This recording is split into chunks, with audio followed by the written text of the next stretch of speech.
Well, welcome back, ladies and gentlemen, to a new episode of Your Fave Film Critic. Ostensibly, this is a film podcast from your favorite film critic, me, Dom Griffin. But as longtime listeners may be well aware, and anyone who's about to listen to this episode is aware, we're experiencing what I would call a temporary drought of movie content on the pod. And by that, I don't mean that there's like not new movies. There are new movies. There are old movies. There are movies everywhere to watch. Me, your favorite film critic, just hasn't really been watching them. So, this is a film critics podcast. It's a movie podcast, but it's also, I guess, sort of just like a general entertainment podcast. And there's just going to be weeks or periods, since I do this every single week, and it's just me, where like I'm just not watching a lot of movies. I think I feel like if you've been rocking with my content for a while now, you know that like I can be a very cyclical person. Like sometimes I'll watch dozens of movies in a week, and then sometimes I'll watch none. And like normally, like other times on the show this has happened. It's like, oh, I don't watch any movies, but I'm gonna force you guys to listen to me talk about wrestling for a long time. And I mean, I do still do that sometimes, but this week is going to be kind of continuing the theme from last week's episode of me getting back into comic books, reading a lot of comics. I read a lot of comics this past week, so I will talk about that. I did watch one movie. We'll talk about that. There's like no news stories that really moved me or anything I felt like I needed to like comment on. So we're just going to skip the news section this week. We're going to talk about what I watched, what I read, and then we have one question for the pod this week, which is I can't call it a do-over if this is the third time we're doing it, but that's for later. But speaking of wrestling, I did very briefly want to talk a little bit about a pro wrestling thing. So I'll talk about that a little bit, and then the other stuff. So yeah. I feel like the last several weeks when we start the pod, I end up taking like 10 minutes to just talk about whatever is on my mind at the moment. And I realize I end up sort of sounding like a late night talk show monologue, which is, I don't know if that's a good or a bad thing. I know for a fact that if I had a late night talk show and then I had to do a monologue every night, no matter how many writers I had, there would be episodes that would just be like unwatchable. Because sometimes the things that occupy my mind are things that are on my mind that I have a lot of thoughts about and I want to talk about. It's often, I mean, like sometimes in person, I'll be doing this and I can look at someone being like, why are you thinking about this? Why is this what you're thinking about? What is wrong with you? And I'll be like, yeah, no, that's pretty valid. I can't argue with that. But I do want to, like, this one quick little anecdote thing before I get into the wrestling thing. This isn't, this is probably skippable, but maybe like an hour and a half before I came in here to record, I was on Twitter. And one of the interesting themes about this episode is in I guess last week's is that like I've been on social media so much less since getting back heavily into reading comics. I'm just essentially, anytime I'm not working or I'm not catching up with conversations with friends or whatever, I am just reading comics. And even when I'm talking to friends, I'm usually finding a way to be like, do you want to talk about the X-Men right now? And some people are like, hell yeah. And some people are like, Tom, please stop. And I'm like, okay. But what I've discovered is that I am on the internet so much less, or like on social media so much less. I'm still using the internet, I guess. That when I am and I see like a weird, annoying like Twitter thing or like an annoying just thing, it like I can't think about anything else for a good half an hour. I'm just like, what is this? What is like, and I'm struck by the notion that there have been so many points in history where like you as a person would just never have to encounter other people's thoughts to this degree. You would never, essentially what is like eavesdropping on other conversations, because people have these conversations publicly on the timeline and you just see it. And like, if I was walking through a store and I overheard someone having an annoying conversation, I wouldn't like linger. I wouldn't follow them around the store and be like, what the fuck are you guys talking about? This is so stupid. But on Twitter, you'll see a dumb thing and then it's hard not to click through and look at all the replies. And then you just get sucked into this vortex of negativity, and it's bad. And I'm aware of it. I talk about it all the time. I'm trying to change. But I saw this one thing that was like, this is so crazy. This one little interaction to me encapsulated like 19 other fucking things that annoy me. And as I'm recording this is like Thursday afternoon ish, something like that. Yeah, it's Thursday afternoon. I know what day it is. Haha. And so in America tonight at like midnight or whatever, Beyonce is releasing a new album. It's the second act of her Renaissance, whatever the fuck it is, Renaissance trilogy. And the second one is called Cowboy Carter, and it's like it's supposed to be a country album, or like a country influenced album, or what have you. So the album's release date is tomorrow, March 29th. I believe, I'm really bad at time zones, but I think in Australia it's already Friday. So this person, like this guy on Twitter, I guess had tweeted a screen recording of like a 10-second snippet of like an interlude of Dolly Parton that leads into a Beyonce cover of Jolene on the album. I guess I didn't listen to it. I didn't press play.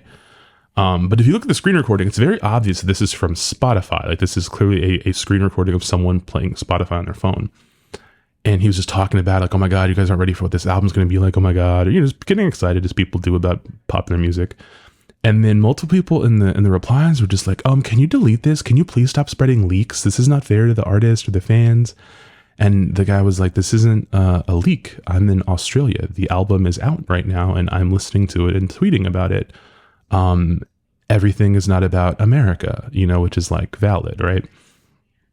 But then people are responding back kind of being like, well, I mean, the guy, I think the guy's exact wording was like, America's at the center of attention or something like that. And the guy's like, well, you're acting like, someone responded like, you're acting like you're the center of attention. It's giving pick me. Like, you're just clearly being like, you're just not, like this isn't fair or whatever. And like someone else is like, look, I get that it's Australia. You're in Australia. You're listening to it now. But a lot of American fans really don't want to be spoiled or, they don't want to see like, they want to hear snippets before the album. And he was like, I understand that, but then just keep scrolling. Just don't press play. Like these don't autoplay. You can set it so that video doesn't autoplay on your timeline. You can just like a flick of the thumb. You can flick your thumb on the screen of your phone and it's like you're spinning the fucking wheel on Price is Right. And that shit just, that whatever you were just looking at is gone now forever. Move on with your life. And it was just so interesting to me that people were like genuinely angry at this guy and like characterizing him as being like doing this thing for attention and all this different stuff. And it was like, I mean, look, anything that you're doing on the internet, I suppose is like, you're doing it for attention, right? Otherwise you would have just done it privately. Well, you know what I mean? Like on some level, right? And then further than that, there was the sense of like entitlement. That's like, it's like, it's something that bothers me about like spoiler culture with movies and stuff is like, I understand that like, especially in the film community, it's like sort of about certain types of movies. It is good etiquette to not openly talk about spoilers on the timeline, like opening day, or especially if you saw a movie early before it opened, right? But then there are times where people are just like, oh, you're spoiling this thing, you're talking about it. It's like, okay, well, if there's something you haven't seen and it's so important to you that you don't want it spoiled, I sort of think it's more on you to just avoid the internet a little bit. Like me personally, that stuff never bothers me. I don't really care. I very rarely get bothered by something being spoiled for me. So like I don't fully relate to it, but also if there is something that matters to me a lot, like I really, really, really don't want to be spoiled, I usually just go out of my way to prioritize seeing it as soon as possible or hearing it as soon as possible or whatever. And if I cannot, if circumstances do not permit me to, then I will avoid the internet. I will just not. Like, I think it would be a dickhead move, like, if you're texting a friend and they spoil something for you because you've made it clear to them that, like, hey, I haven't seen this yet, and they know that. That's, like, one thing. But just being angry at people on the internet who, like, an algorithm has pushed into your line of sight is crazy to me. Like, this person is listening to this album because where he is, it's out. Like, you wanted him to pause and think about, like, what about the US-born stans? They might be hurt by this. It's inconsiderate of me to publicly be enjoying something earlier than them by virtue of where I am geographically, like it's just nuts. And I was scrolling through and seeing how heavy the sentiment was, because I sort of thought, oh, sometimes you see someone saying something like kooky And then it's like, this is an outlier. Everyone else is like, hey, that's weird. Don't do that. And you're like, oh, okay. And if you hyperfixate on the one weird person, you're like kind of blowing it up for out of proportion. Like you'll see someone like will quote tweet something to dunk on it. And then you click through and you're like, this person has 4 followers. How did you even see this tweet? Why are you making a big deal about this? Who even cares? But no, what I actually saw was everyone like agreeing. They were all like, yeah, dude, fuck you. This is awful or whatever. No one was saying, yeah, dude, that was not the vernacular. In fact, I saw, this is the other thing that kind of made me mad about this, is like, I thought these people were being really ridiculous and entitled and like fiercely selfish, I felt. But I saw a tweet that like made my brain melt, where I was like, what is this even? The initial tweet was like I said, like it was like this transition from like I haven't listened to the album yet because it's America here. I'll listen to it later or whatever. But there's, I guess, a part where like Dolly is speaking. It's like a spoken word interlude, and then like it dovetails directly into a cover of Jolene. And I guess the transition sounds cool or something. I like transitions on albums. Everyone does, I think. But this person responded to the tweet with, I think the exact phrase they used was like, yeah, that transition's body is tea. And I was like, okay, I know sometimes people who are not very familiar with like certain types of vernacular will get really annoyed when they hear young people or queer people or whoever having their own like just like idioms and phrases and things that they don't understand. And they'll just be like, well, I don't get it. Why can't they talk normal? And like, I don't look at things that way. If I see someone communicating in a way that I can't immediately parse, I accept that this conversation is probably not for me. Because I'll just be like, well, if this was for me, if this mattered to me, if this is something I should be aware of, I'd probably be able to understand it. And then sometimes if I don't understand a certain piece of slang or a vernacular or something, it's like a lot of times you can figure it out from context clues. And you're like, okay, I guess that's what that means now. Or if you're like, I guess, really square or something, you can just like, Google, you can go to Urban Dictionary or like Know Your Meme or whatever. You can go find out the history of like anything you don't understand on the internet. Like it's out there. It's not difficult. So sometimes I'll see a thing and like, if I don't get it, I'll just ignore it and move on with my life because everything doesn't have to be for me. I'm pushing 40. Or if I'm very curious or I've seen it enough times to where it's starting to like confuse me, I'll be like, let me just go figure out what that means. So there are times where people are saying things, or I've just started noticing certain things that are becoming commonplace terminology. And I'm just like, that sounds kind of dumb. I don't know why they say that. But it's not for me. Like if people are saying it and that's caught on, that's just the nature of language, whatever. That doesn't bother me. But what really bothers me is when people are saying like, there's this pipeline, right? There's sort of like 2 parallel pipelines, I guess. And like one of the pipelines is like black people, like in general, like sort of like black culture, often births new phrasing or new whatever. And then that seeps its way slowly into the larger consciousness. And usually it happens at a rate to where there's a word that lots of black people use, and then white people start misusing it, and then black people stop using that word. It's just like, okay, well that one's dead. We got to come up with something else. And that's like a thing that happens a lot.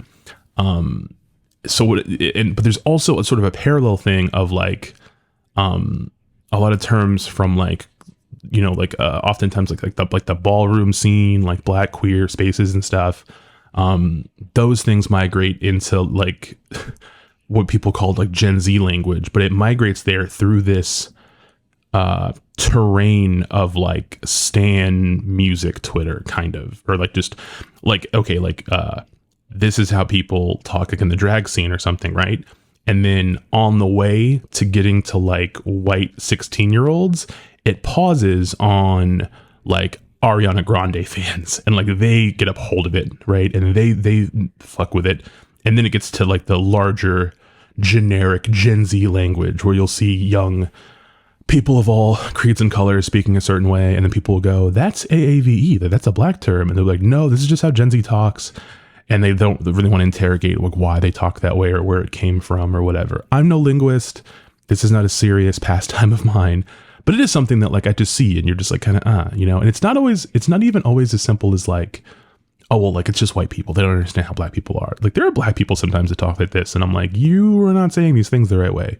You are saying these things like you heard this from someone else. And you also, maybe you are black, but you're not maybe like culturally black. Like you don't know a lot of other black people. You're not like entrenched in black culture, and you want to feel like you fit in. So like you're hearing this from, what it's like? Okay. It's like when someone speaks another language, like if like an English speaker speaks Spanish, but they learn Spanish from someone from Spain, a person could hear them speak Spanish and know that they heard it from someone like from Spain, like just the way certain words are pronounced or certain diction or whatever, I guess, you know what I mean? That's how I feel about like internet slang and stuff. It's kind of like, oh, I can literally look at you and know where you got this or like how this came into your life. Sometimes you can like carbon date it. Like I'll know exactly what fucking song made you start using this word. I know what show you were watching. I know what fucking meme brought this into your world, And I don't think that's necessarily a bad thing. I ultimately don't even think it's like, one, I think it's unavoidable. I don't think it's never ever necessarily like a thing of malice. Do you know what I mean? I don't think anyone's waking up one day and being like, I'm gonna go suck the blood of the negroidal pop cultural entity, and then I'm gonna make myself be cool and stuff or something like that. Like I don't think it's ever like a conscious decision. I think people just, they hear things, they speak that way or whatever. Definitely sometimes it is conscious and they put on like a black accent and stuff like that. But just in terms of the vocabulary itself, just in terms of the terminology itself, it's just like a phenomenon. It's just like a thing that happens. And like I said, most of the time I'm just kind of like, okay, whatever. But this specific thing of saying this transition's body is T, like I couldn't, like if you've ever seen that clip from Brooklyn Nine-Nine of Andre Braugher, rest in peace, his character reacting to the word boning, like bone, and he just keeps repeating it and it keeps cutting to him in different parts of the station being like bone. That's how I felt when I saw this tweet. I just kept looking at it, just being like, what the fuck? That's not even like, how do you, it's like, how did you get to, it's like, it's something, I don't know. I don't know why it bothers me so much, but it's kind of like as I've said oftentimes, I'm not a person who cares that much about authenticity necessarily. Like, I often talk about how like when I found out that Rick Ross used to be like a correctional officer, like I just didn't really care.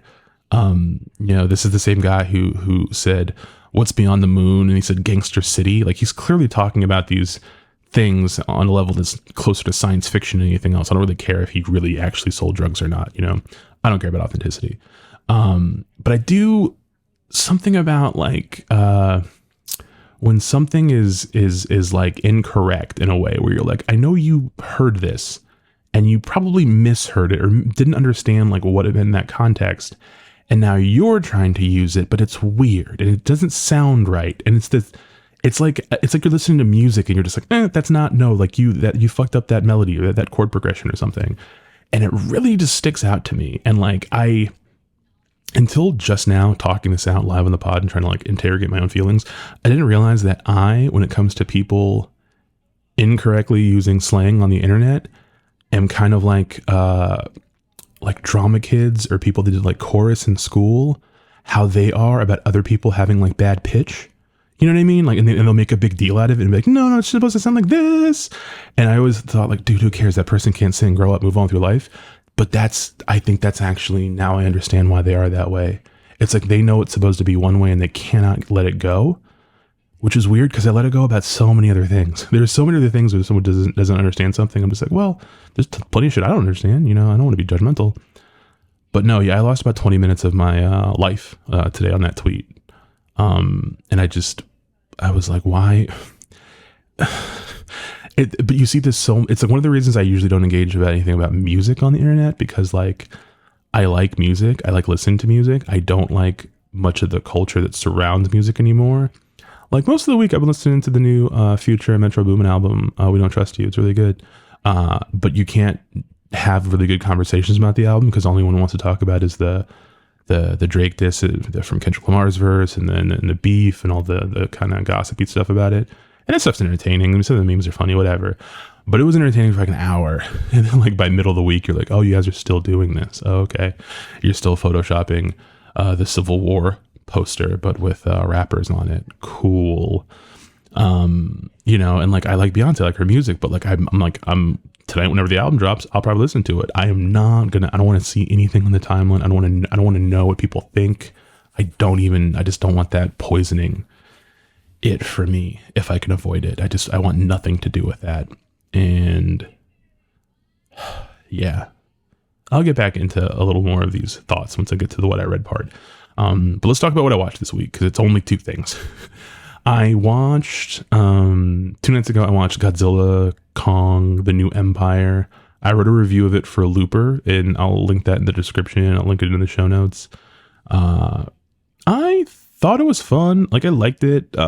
Here's my experience. I complain a lot about IMAX theaters that aren't real IMAX, you know, quote unquote, that aren't like, there's a theater in the Virginia area that is like enormous IMAX screen. Like, it's, if you have a fear of heights, I remember the first time I ever went there when I was like a kid, like a field trip or something, and they didn't have movies that were shot in IMAX back then, but they were showing like some documentary footage, or it was like a piece of someone filming a window washer on a skyscraper or something, and it freaked me the fuck out because it felt like you were living the Burj Khalifa scene from Mission Impossible Ghost Protocol. This is also the theater that I saw Mission Impossible Ghost Protocol at when it came out. And it's like I think it's such an incredible way to watch movies. I watched Mission Impossible there.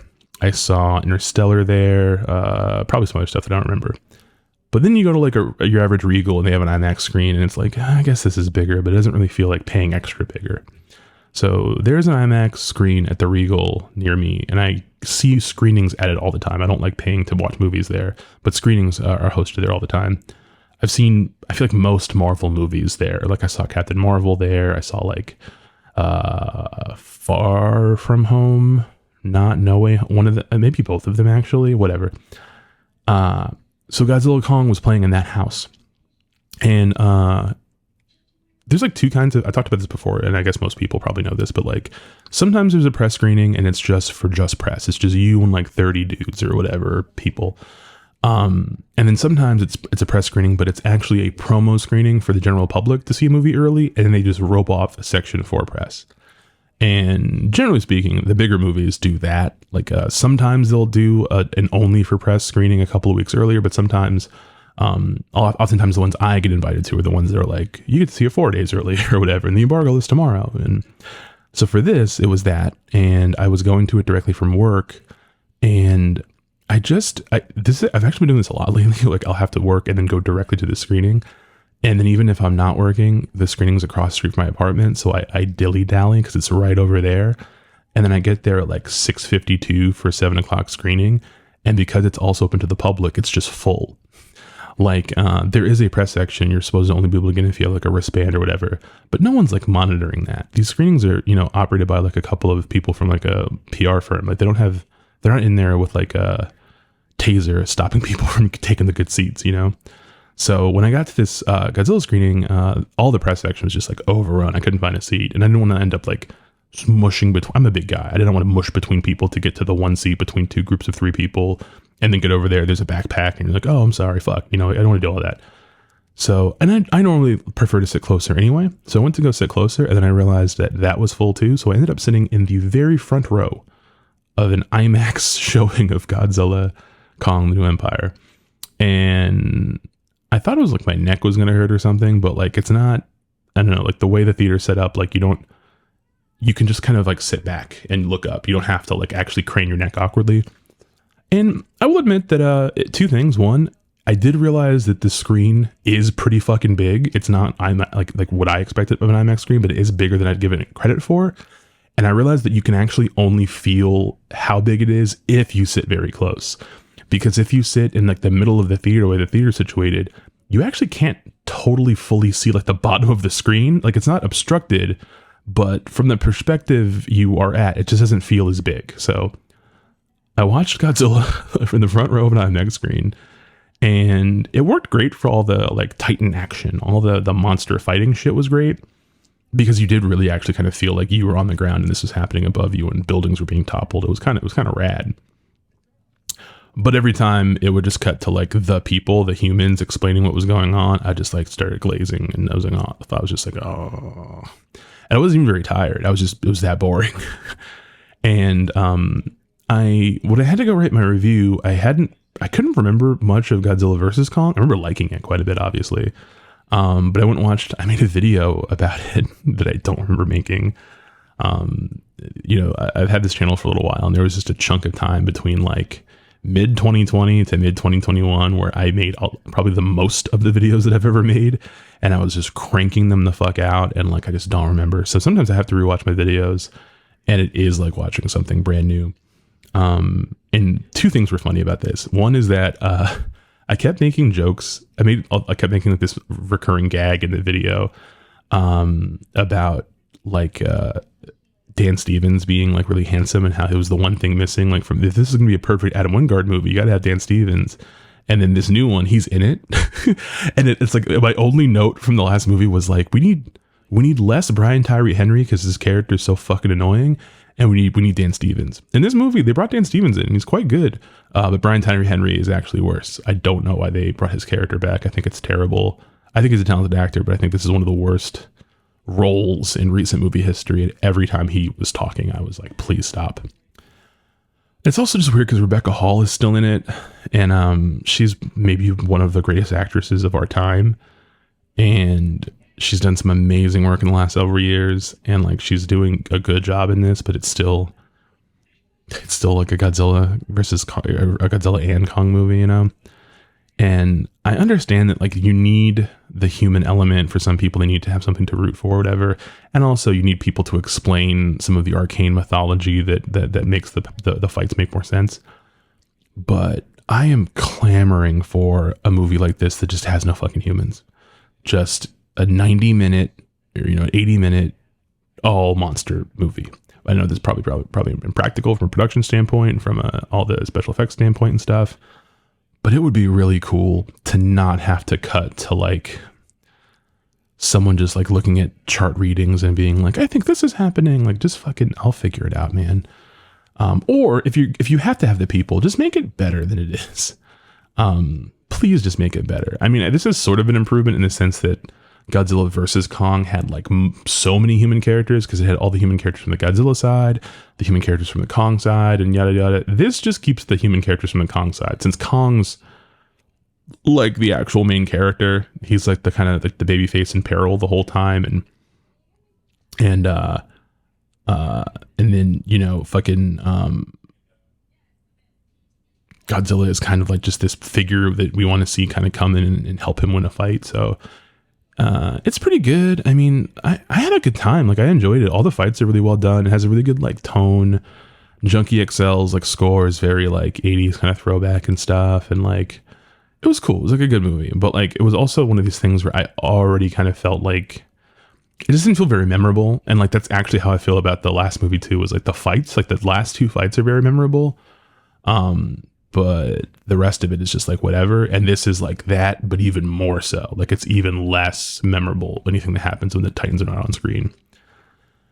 And I don't know what you do if you're going to keep this going. I mean, like, I guess, I don't know. I mean, I'm not a big, like, I'm not like a huge Godzilla head like that. Like, I'm not a big kaiju person.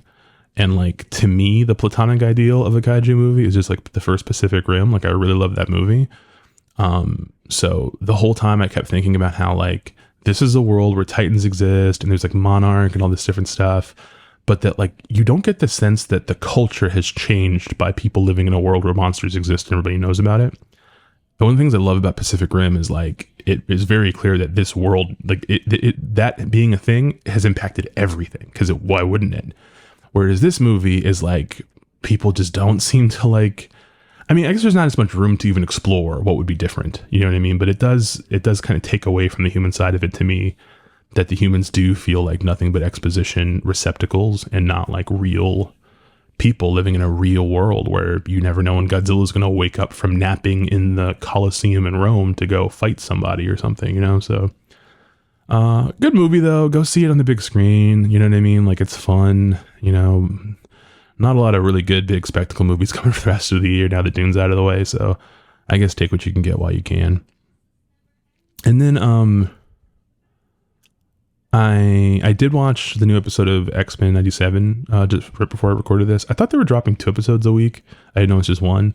But this one episode just like speed runs through like the Goblin Queen storyline. Like, I mean just fucking sprinting through it. And I don't know if the whole show is going to have that level of pace. Like, are they just going to be, or by the end of this season, are they going to be like all the way up through like Grant Morrison? Are they going to have like Cassandra Nova by the end of the season? You know what I mean? But I don't know. It's like a fine show. It's like a fun show. But I will say that I sort of enjoyed watching it last week because, this is kind of fun. And then this week, later in the pod, I spent most of the week reading X-Men comics, like new modern X-Men comics from the Krakoa era. And they're just all, even the kind of not as good ones, are so good that watching the 97 throwback thing wasn't rewarding for me. It was actually like harmful. Not harmful, that's not the right word. Like them having Mr. Sinister show up. I've always thought Mr. Sinister was kind of an annoying, boring villain from like the 90s and stuff. Or I guess late 80s, early 90s. And in the comics now, he's like such a very different character that there's just so much more, he's just so much more fun and exciting to read about. And he's been very prominent in very many of the comics I've been reading. So going from kind of like the messy kind of scheming, double-crossing, interesting Sinister to just like, I'm evil and I'm fucking cloning babies. I was like, yeah. And like, I think what bothered me is like, it's like, there was this reminder that like, nah, a lot of people actually do like when the X-Men is this simple. A lot of people do like when the X-Men is just like this. Like they don't want anything to be any more ambitious than this. They want it to just be shit that already happened 20 to 30 years ago, do it again, show it again slightly differently. And I think I can feel already that like I'm not going to be looking forward to this show every week because they really are just retreading old stuff. And like that's like all there is to it. You know what I mean?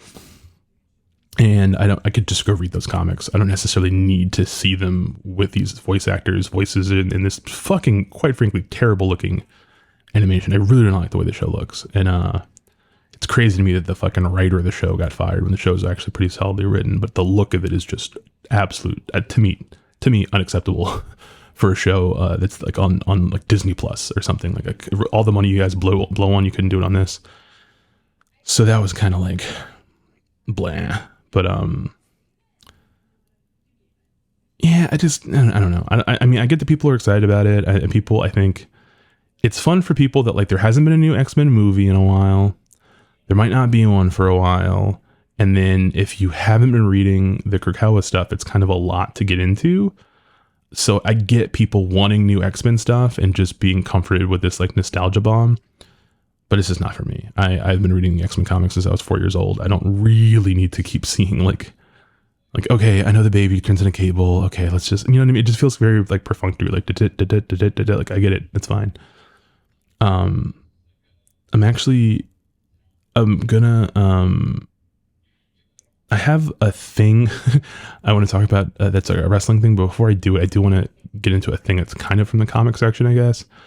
I was reading DC stuff last week, and the theme of the episode is I mostly move on to Marvel stuff this week. But one DC thing I was reading is that DC has a comic that they still publish called Batman: The Adventures Continue, and it started as a digital only comic, and it was written by Paul Dini and Al Burnett, two of the main writers from Batman the Animated Series in the 90s, and it's drawn by Rick Burchett. Like I think draws some of the later issues. I can't remember who draws the first several, but anyway, the idea is like this is the Batman animated series continuity, kind of like the Timiverse continuity, but it's as if the show continued on and got to do storylines that they never did before. And like the first arc is like a story involving like Deathstroke, so you get to see like Slade in the Timiverse style. And then they do the whole Red Hood story. So you see Jason Todd in the Red Hood style. In the Timiverse style. And it's actually the first quote unquote season of it is really good. It's really fun. And it has like the rhythm and the feel of the animated series, even though it's like done in digital comic form. And then they get to a point where they go to the second season and it becomes a full on print comic. So it goes from having like iPad width pages to like full on regular comic book pages. And Rick Burchett takes over the art, and it becomes less. It still looks like the Tim style, but it's a little bit more like a regular comic. And it's like it just becomes worse. It just becomes like a generic Batman comic. They do the Court of Owls, the Timiverse version of the Court of Owls, and it's kind of okay. But then after that, you would think, oh, there's so many other cool things that have happened in Batman over the years that you could do in that style, like You could do a lot of the Grant Morrison stuff. You know what I mean? You could do like Damien. You could do all these things.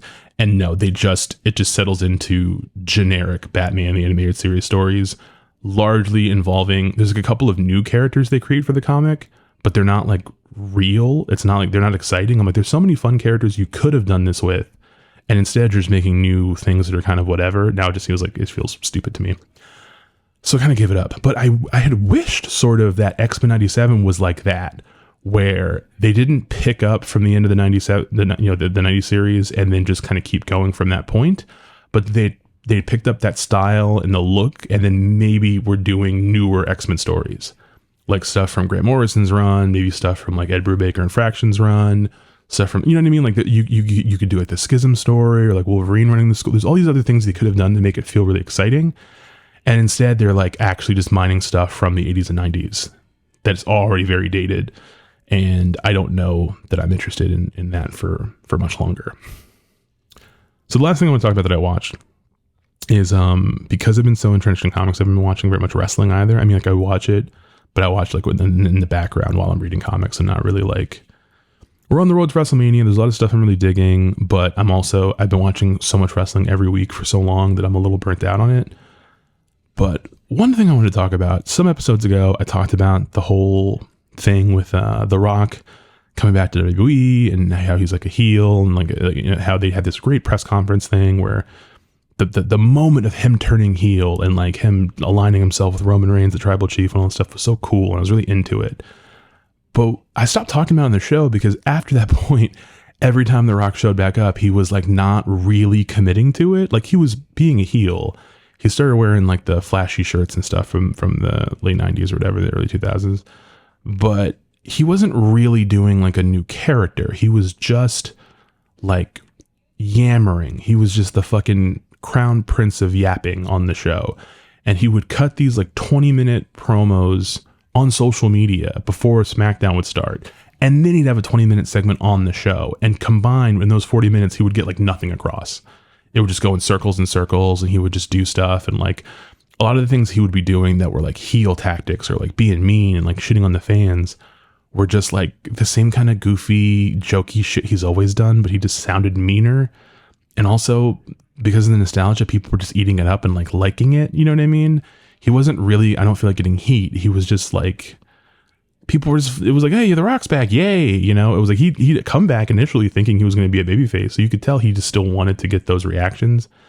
And particularly there's an episode of the show where he's like doing a rock concert where he has a guitar, and there's like people, I don't remember if he actually had the guitar or not, but he was like singing, and it was awful. I thought it was fucking horrendous. He wasn't even like trying to be a heel. He was making the baby faces look like goobers. It was terrible. And he's been all over the story. He gets like more screen time than Roman does. And parts of it to me have been kind of genuinely bad. And I keep seeing friends of mine and people being like, no, it's really good, man. The Rock's bringing something back to I'm like, no, he's not. This stuff has been so good for so long lately that this to me is making it worse. But this past Monday, they did have a really great segment at the end of the show. The show ended with The Rock just like beating the shit out of Cody Rhodes backstage, and then him taking him out like into the rain to beat him some more.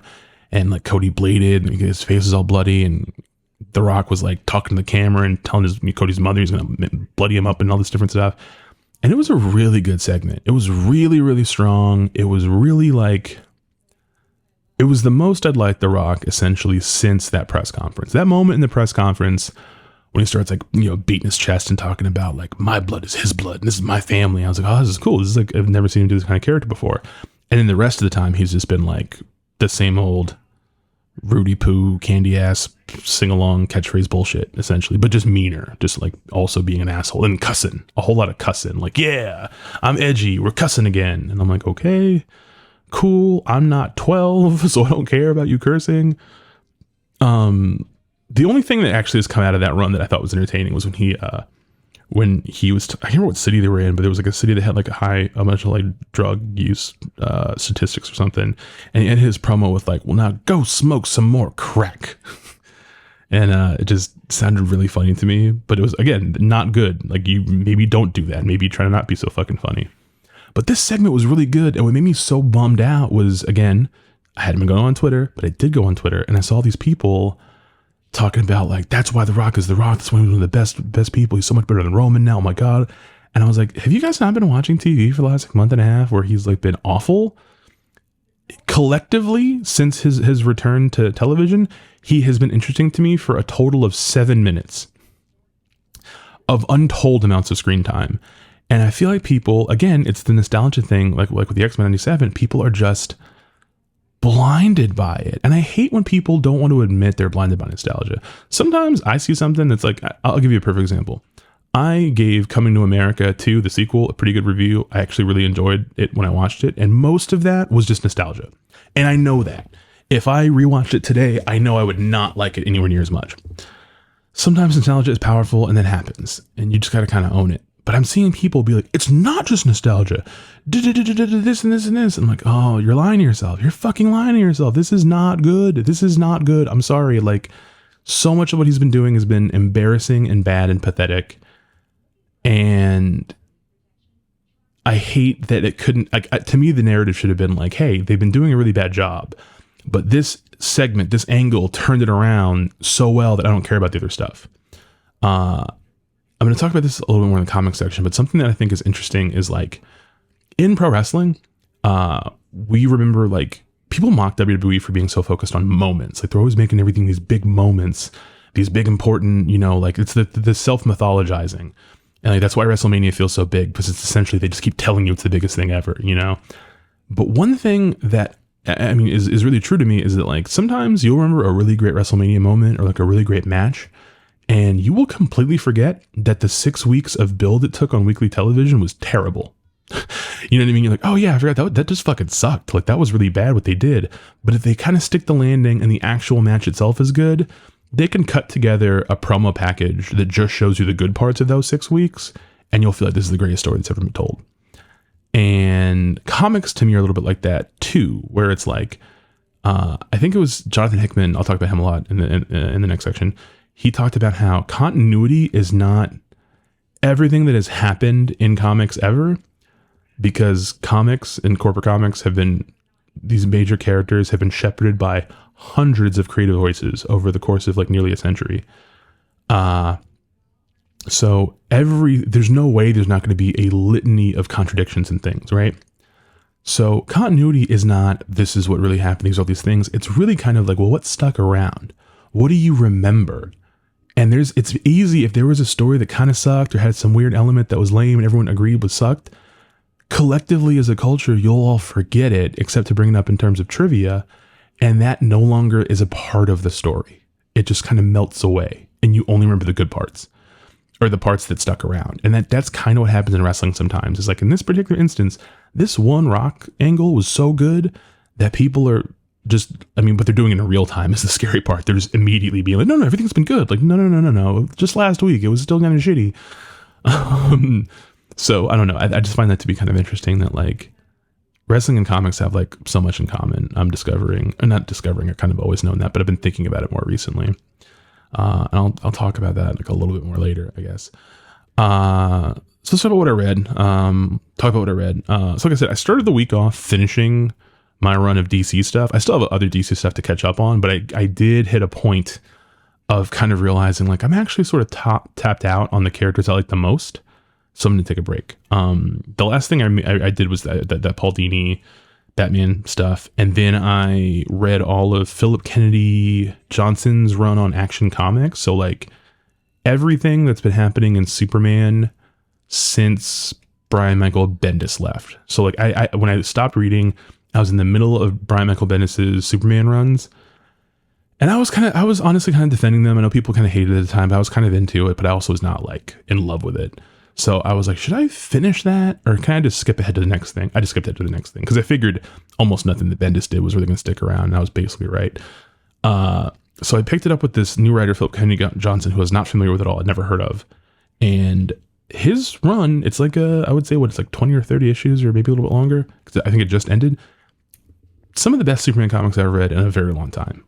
It's largely about Mongol's war world and Superman having to take a team like the Authority with him to go try to liberate this planet and it just does not go the way he thought it was going to go. And it's really kind of dark and challenging and fun. And it's like one of the people always complain about Superman's inherent goodness and how it's corny and boring. And I want, more challenging stories about him being evil. And like this story to me is great because it's very challenging. It does interrogate his approach to things and it does criticize him, but it never is like, well, the solution is he should be evil and bad. It's like, no. His power as an inspiring figure is very important. Hope is an important thing. And I love the way it's done. It's some really, really good comics. And if you're going to check out anything on DC Universe Infinite, I would strongly urge you to check out. It's like, I think it ends in whatever, like 3 months ago. And then for the last like 2.5 years, or the last 3 years or whatever. Really, really good shit. I don't know what that guy's doing next really, but I was really enjoying it. And like they're doing a thing now, I guess, where it's called Superman Superstars or something, where every 3 issues of Action Comics, they're bringing in like a big name creator to do just one little arc to himself. And the first one was they had Jason Aaron of Scalped, Southern Bastards fame, doing his first ever Superman story. And it was actually pretty good. It was a Bizarro story that was a little like unique to me, I think, in Bizarro stories. And then he's also got a book called Batman Offworld that I read the first 3 issues of. It's a story about an early Batman story about the first time Batman ever went into space. And he basically goes into space just to learn how to like fight aliens. It's hard to describe, but it's really fucking fun. It's really cool. That's worth checking out too. But yeah, I kind of reached a point where I was like, all right, I've read a lot of DC stuff. I'm feeling good about it. But like, I've been itching to catch up on all the Krakoa stuff with the X-Men. I've been dying to do it. So I was like, finally, fuck it. Let's fire up this Marvel Unlimited free trial and get to it. And it was easy enough. I had stopped reading Hickman, the whole Krakoa era of the X-Men started in summer of 2019. And the key things that Hickman came up with to start this run. I'll link it in the description below. I think I made a video about this. I made a video about one of my favorite issues of it, in 2020. So I'll link that too. Just it kind of explains the basics of the Krakoan era, and like the biggest thing that changes everything is that Hickman comes up with this idea that Moira McTaggart, a human ally to the mutants, is a mutant, and no one knows that, and that her mutant power is that she can like get resurrected. Like every time she dies, she's born again and starts her life over, but she remembers everything from the previous life. So it's about like she basically it shows you like her several lives, and that throughout each life she figures out that mutants are kind of doomed and that we always lose, and then she kind of figures out like, if I in my next life I'm just gonna go to Xavier and show him the shit, because I realized I figure him and Magneto have to get together for this to all work. And so she goes to him and like shows him all her past lives and all the different ways that humanity bests mutants. And so it essentially gives them like a cheat code to leaping forward with the mythology. So the status quo of Krakoa is that the island Krakoa, which you may remember from like old X-Men stories, is like this living island. The X-Men all move there. All the mutants move there. They create a nation. They use like Krakoan plants and stuff to create medicine, and then they give the medicine to humans. And any country that wants access to them can have them, but they have to acknowledge Krakoa as its own nation. So when the book started, people were very like, is the story that they're evil now? Is the story that the X-Men are bad because like Magneto is like with them? And also they create amnesty for all villains. So like Apocalypse comes to live with them, Mr. Sinister, like every villain ever, they all live on this island together.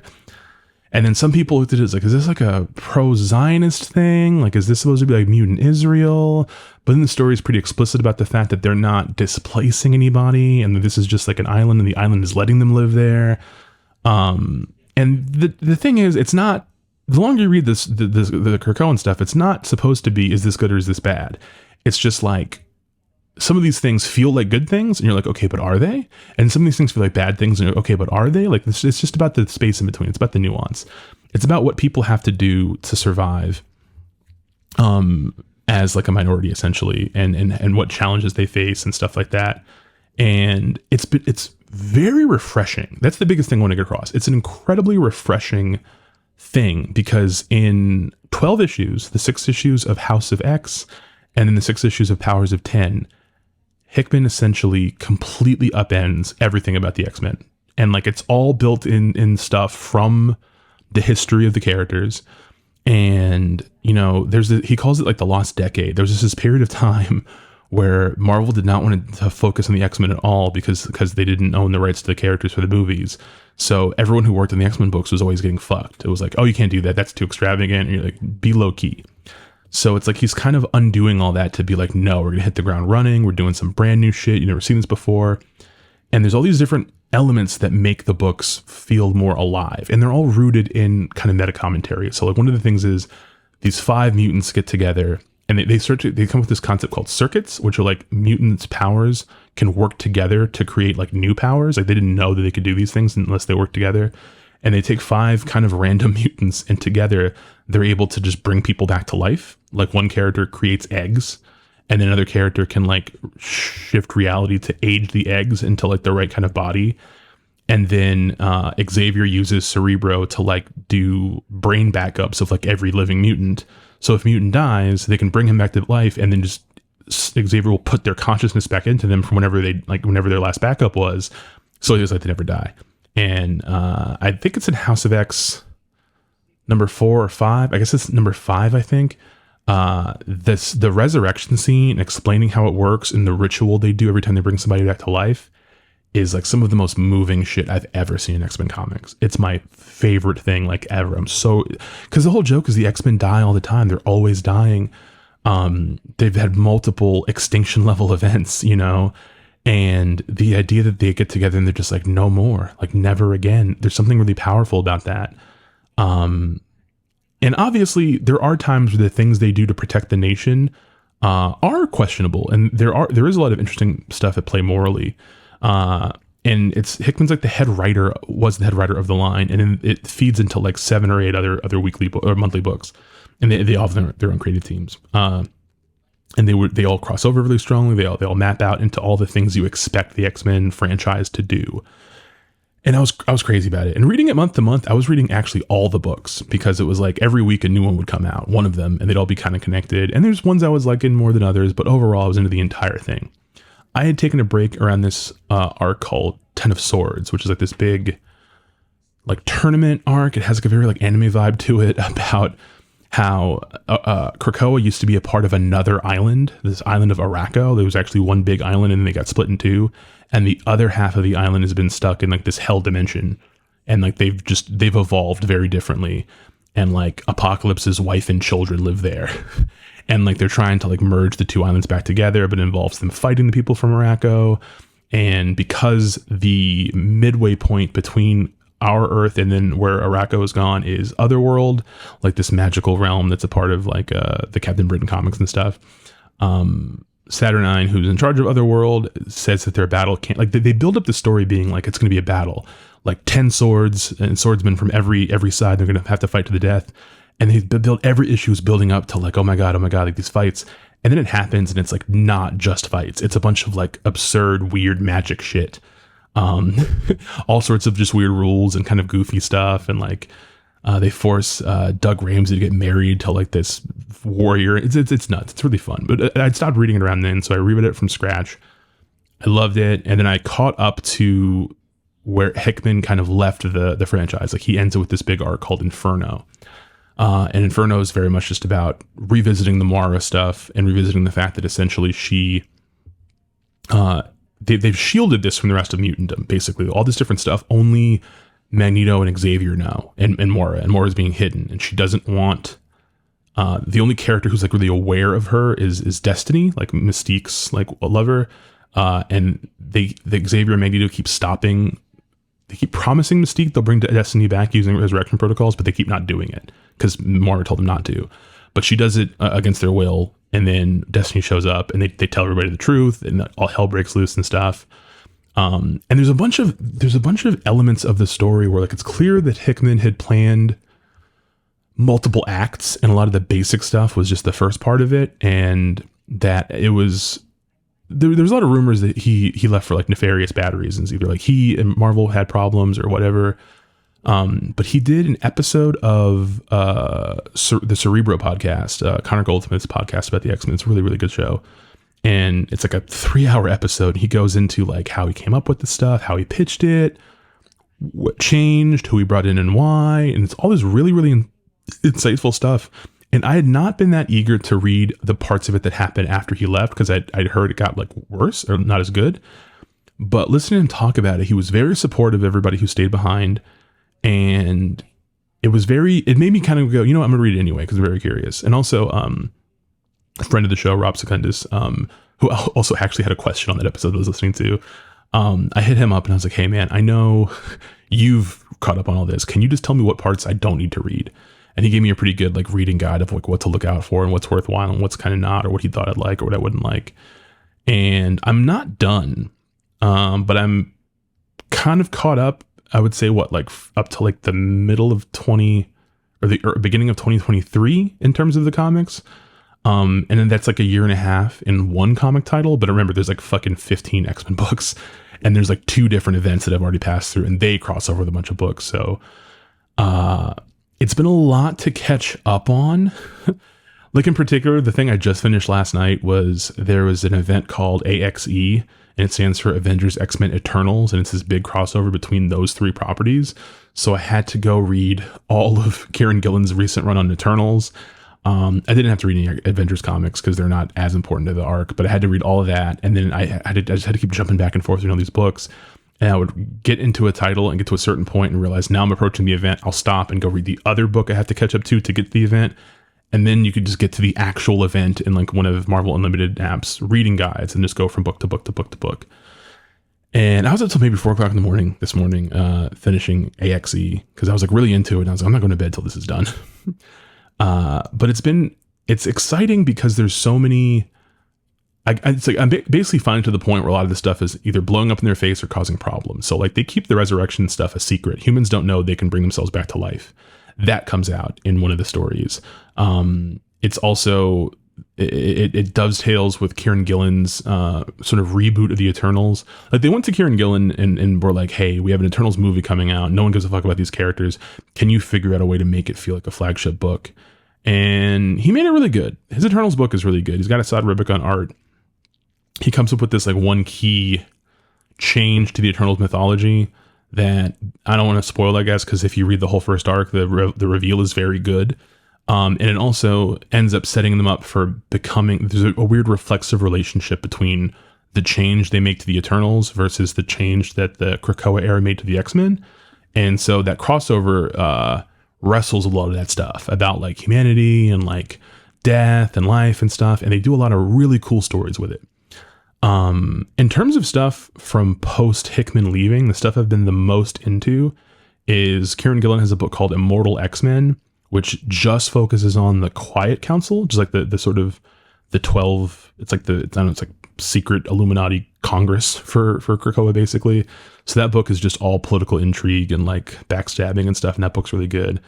And then Al Ewing has a book, X-Men Red, that comes out of his run on Sword, which was a book about one of the big things that happens like right after Inferno, I think, is like Arakko is still on Earth. So there's like essentially now like a whole other island full of mutants, and they all are from a world where they have been at war for millennia. So they're very different culturally, and like they're dangerous. So they terraform Mars to send Arakko to Mars. So that's just the planet Arakko. Like the mutants have a planet now, and which humans are not very happy about. And Sword is mostly a book about Sword, like the space version of S.H.I.E.L.D. and Abigail Brand, and them kind of like mapping out how that planet's going to interact with other planets and stuff. But by X-Men Red, it's primarily about Storm. Storm is essentially like the regent of Arakko. Like she's on their version of the Quiet Council, but you have to like fight to the death to like hold on to your place and stuff. It's like a very different culture, and Magneto moves there as well. And that book is really fucking good. There's a couple of Magneto moments that happen in that to me are like the best Magneto moments like of all time. I was texting my friend Cody at like, I don't know, like 3 o'clock in the morning. And I was like, yo, this thing just happened, but I can't tell you how cool it is because you have to read these 19 other books to understand why this moment is really cool. Like I was trying to figure out what the shorthand way was to explain it, and there wasn't one. because I just would have had to, I basically had to be like, no, it's really rad, trust me. Like there's just this really, really great thing. And then like 4 issues later, there was an even doper moment that I could explain in a more simpler terms, but I would be kind of spoiling and taking away from people. So that's kind of fucked up. But there's so many really cool ideas. One of the things I thought I was not going to like is that Jerry Duggan takes over the main X-Men title from Hickman when he leaves. And I was kind of told that it's sort of like, a lot of fans did not like the Krakoa stuff. They don't like all it's so complicated and thorny and challenging or whatever. And some people just wanted a regular fucking book of the X-Men doing X-Men things. So when Jerry takes over the book, he does make it more like that. But I thought the way he did it was really cool. They do a thing where like the X-Men become like every year at the Hellfire Gala, which they make sort of to be kind of like the Met Gala, but for mutants, that the X-Men vote telepathically on who's going to be the X-Men team to represent them, which means like once a year you get this built-in opportunity to shake up the team lineup. And I think it's really cool. I mean, my main reason for really liking it is that Jerry's not quite the writer Hickman is, but under Hickman, the main X-Men title almost felt like an anthology title. Like they didn't have X-Men Adventures as much. It was mostly every issue was just like Scott experiencing things, them showing you different pockets of the universe. And people obviously wanted the flagship book to feel like a flagship book. X-Men still doesn't feel like a flagship book, but it does at least have Cyclops leading a team of X-Men who go on adventures and fight people. So like that's kind of nice. But they brought Pepe Larraz back on the book doing the art, and the art's fantastic. I liked the team lineup they have for the first election, so to speak. I haven't dug into the book once they get to the second team from the second Hellfire thing, because I got caught up in all the Eternal stuff. But so far, I've essentially just been strongly consuming like Immortal, X-Men Red, the main X-Men book, and then this Eternal stuff and all these tie-ins. But I still have to kind of go back in, and I don't know when I'm going to get into the Marauders stuff. That's like the Kitty Pryde book, kind of. I'm sorry, Kate Pryde. And then like there's like a Legion of X book that I think Cy Spurrier is writing that I haven't gotten into yet. And I realize I have to because there's like a big, cool reveal moment in the Eternals crossover. And like, how comics work. Sometimes a book ends on a splash page of like this revealed person. And they did that. And I was like, I don't know who the fuck that is. I don't know what this is. And when I Googled it, it was like, oh, this stuff all happens in Legion of X. And I was like, oh, fuck, now I gotta go read that. So like on the one hand, it has been like last week I talked about how being in the middle of reading a Batman book and then I have to take a break and go read a crossover of Gotham War is kind of annoying. With the integration of all the X-Men stuff, X-Men has always had this thing of, ever since like the first successful X-Men crossover like in the 80s, every year they're forced into trying to make one because it always pops sales. But most of the time they're not very good. Writing good line-wide crossovers is hard. And I feel comfortable in saying that I think that Hickman is very good at it. He's done Infinity was a big crossover that worked really well. Secret Wars, you know what I mean, too.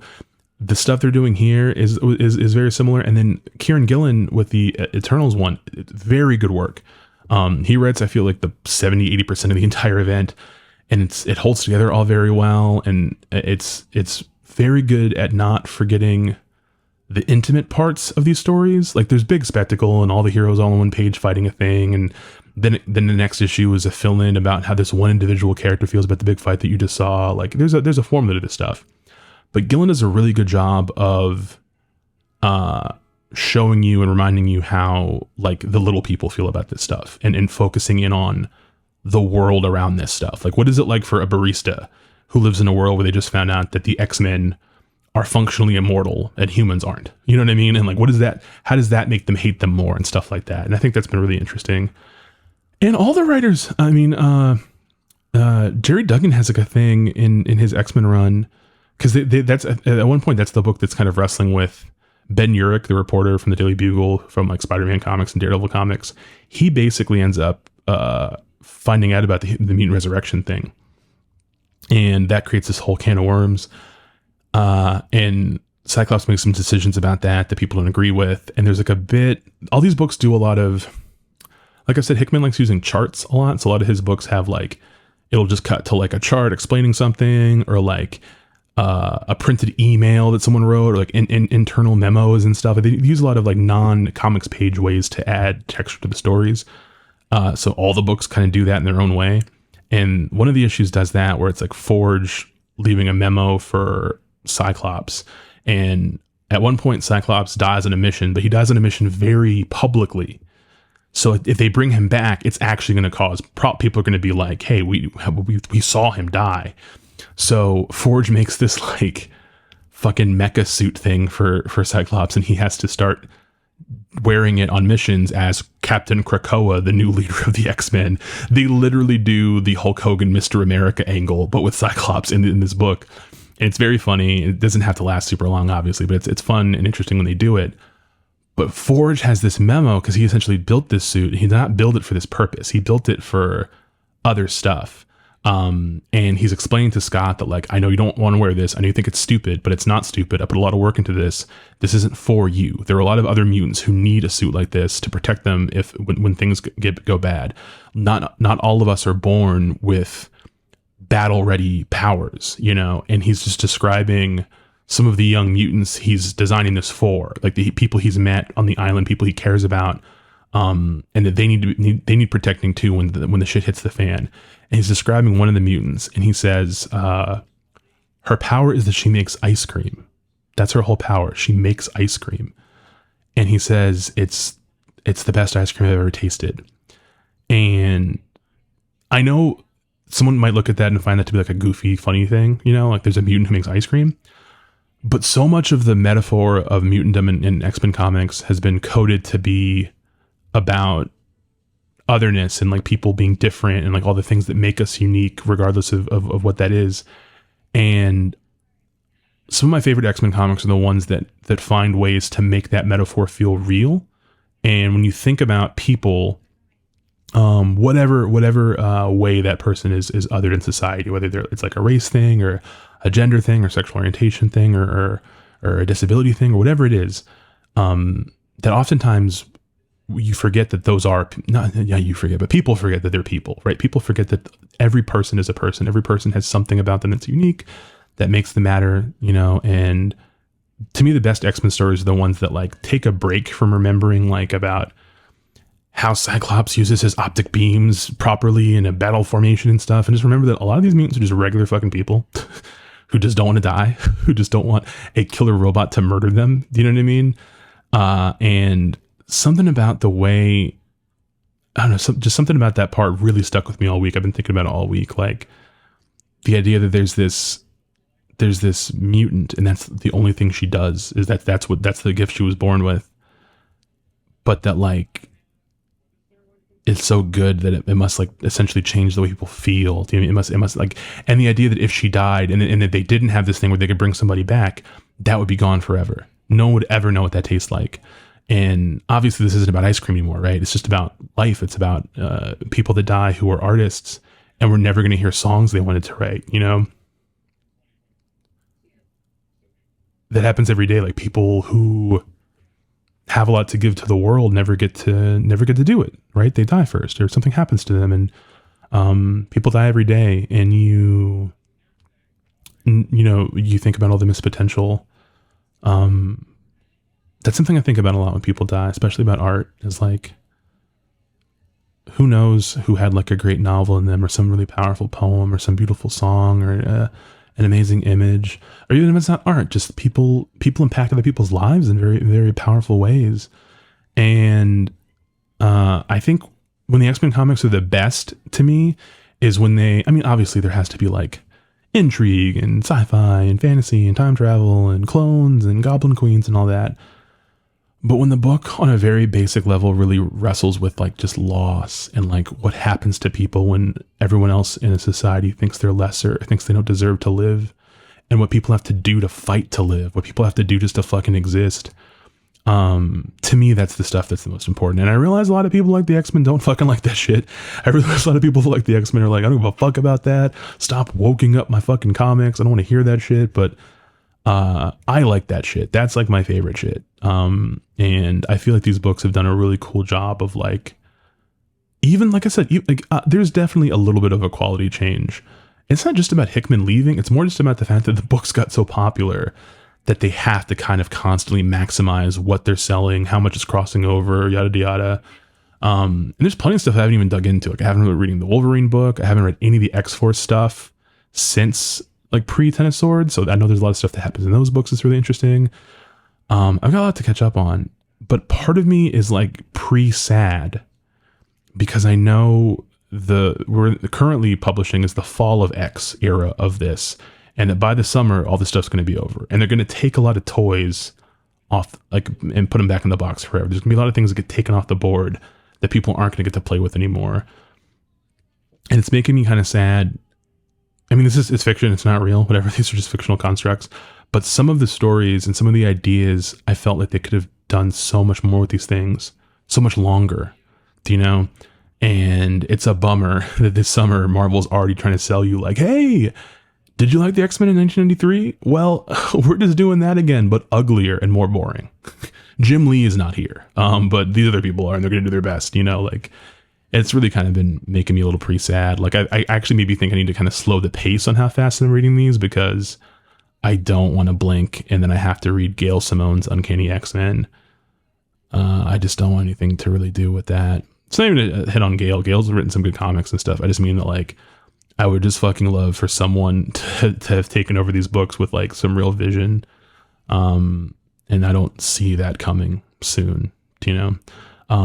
But I know, sorry, this isn't a question for the week, but I know last week's episode, my friend Mario asked, what to read. And at the time I hadn't caught up reading this, so I didn't know what to say, but, I feel like, I'll just hit Mario up. I can just DM him, but there's a lot that's really worth checking out. I think there's a lot of stuff that's, I think, really, really good. And I'm really grateful for it. Honestly, it's exactly the kind of thing I really like reading. There's a lot of people swinging for the fucking fences. And even, you know, like, I know when all said and done, I'm going to have nitpicks about certain things. And I've already seen people, just when I'm kind of looking for recommendations from friends and stuff, I've already seen people tweeting about issues they have with, like, they really dropped the ball on this story thread, or I don't like how this didn't go anywhere, or that this went here, but it went too fast, stuff like that. But that's just, I mean, it's impossible to not have that in comics, especially with something this sprawling, this intricate, this ambitious. So I have to be honest and say that even the parts that I'm kind of like, I kind of wish they didn't go in that way or whatever, I still would like it. I still think it's really good. And I mean, once I further catch up, maybe by the time I get to like the end of this stuff, maybe I'll feel differently. Maybe I'll be a little more bitter. But right now, I'm just really glad it happened at all. I think it's really, really fun stuff. And yeah, I think if you're into the X-Men and if you were someone who started reading like Hoxpox when it came out and you were really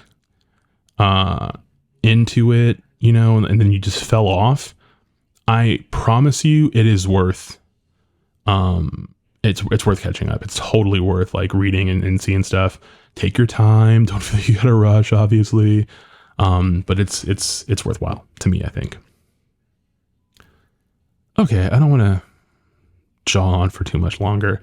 So we'll get into our one question for the week. Okay, so two episodes now, my friend Fitzura has asked a question and I've misunderstood what she meant and answered essentially a wrong question. So this is her final attempt to get me to get what she means.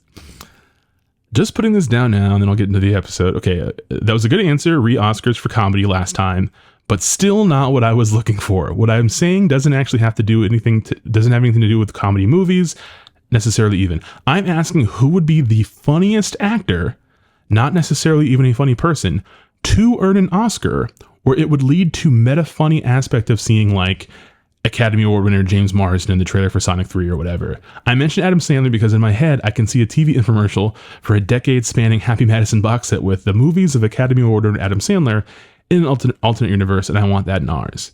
Actually, though, with this third attempt phrasing this question, it comes to mind that this is the comedy we got when Ben Kingsley was in his 2000s career slump and just in an absolutely whatever.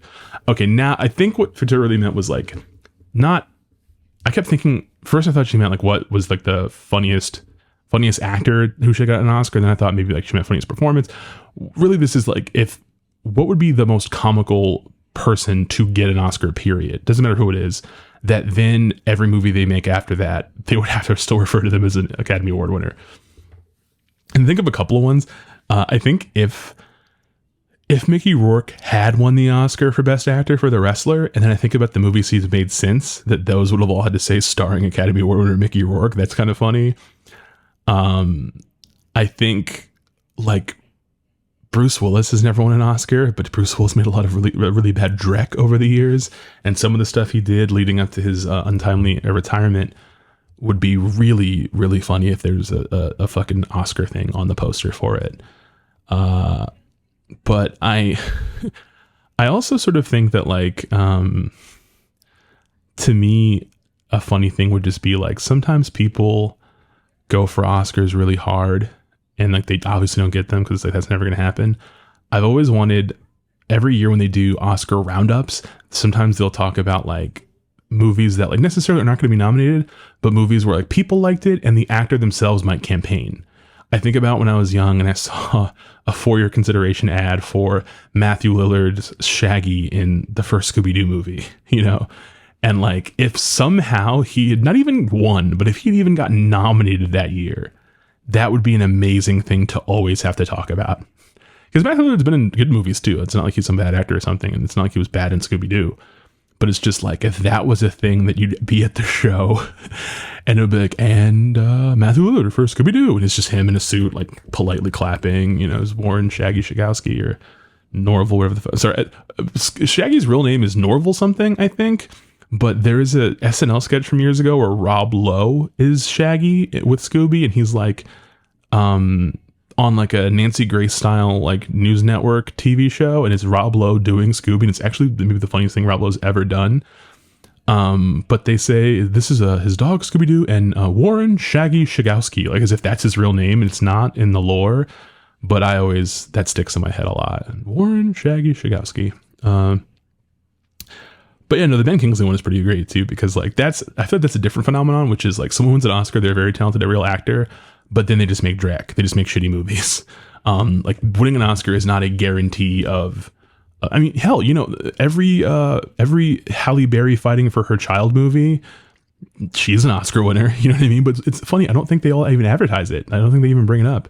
And I also sort of wonder, is it like a respect thing where it's like, hey, we know that you're a real actor. It would maybe be insulting to bring up the fact that you got an Oscar for this. Actually, no, I have my perfect answer. If I had gotten my wish in 2019 and Jennifer Lawrence, I keep doing this. I saw J-Law, Jennifer. Okay, in my head just now, I accidentally said Jennifer Lawrence instead of Jennifer Lopez, but in my brain, I accidentally pictured Jennifer Love Hewitt. I saw her on TV the other day. She's on that show 911. They were doing reruns of it on USA. Anyway, Jennifer Lopez, J-Lo, Jenny from The Block, from The BX.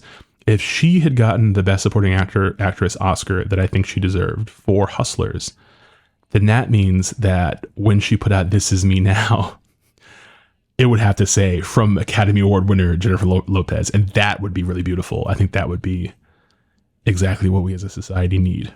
So thanks, Ventura. I hope that sort of settles it. If not, I mean, we can do this every episode going forward. I don't even care. I'm totally cool with that.